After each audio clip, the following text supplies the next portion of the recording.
Okay, something we're going to try this year. We're going to do some interviews with heat and feature winners.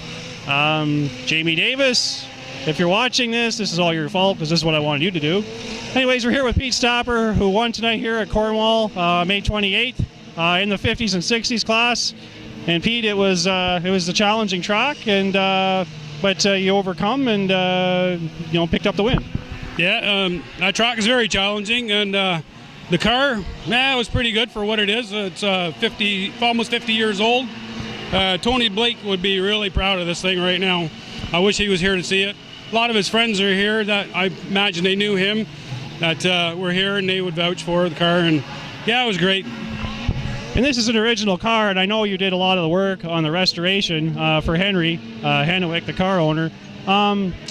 You were catching up, and you did pass quite a few of the 70s and 80s, and we were joking earlier that if I pass them all, do I win both trophies? You didn't quite make that, but you got to be happy nonetheless with the result tonight. Well, I don't come out here to play second place, so hey, if I get 2 wins, that'd be great. I tried. Anybody you'd like to thank, Peter? Yeah, Derek Flynn for helping me, and Henry Hanowick, Chico Dingwall. A lot of guys in the club, everybody gives a hand. It's all right. All right, there you have it. Pete Stapper, winner 50s and 60s here on May 28th in Cornwall Motor Speedway. Okay, we're here tonight with the winner of the 70s, 80s, Corey Winters. First time in the car racing it. I know you did a practice session at Brockville. We started on the, I believe, the outside pole, and took the lead from Brian, and never looked back.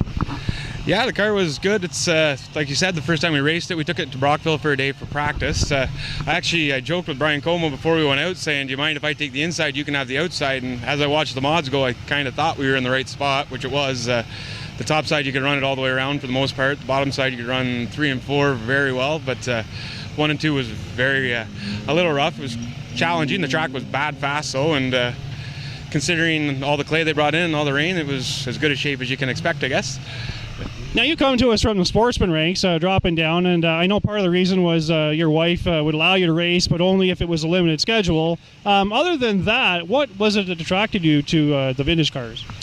That was, I ran sportsman for a lot of years, and it's a full-time job, basically, just to run it. And I have 2 young kids, a 4-year-old and a 6-year-old. We camp a lot, and with those commitments, it wasn't possible for me to put that much time in. So I got talking to some of the Billings there last year, and the 2 Como boys, and they sold me on it. They said it's still fast, it's still fun. It says it's not nearly as expensive because you don't wreck stuff nearly as much, and that kind of brought me in. So then I took the wife away for a night, and we talked about it, and I got her to come around to my way of thinking, I guess, that we could run a limited schedule in a vintage modified.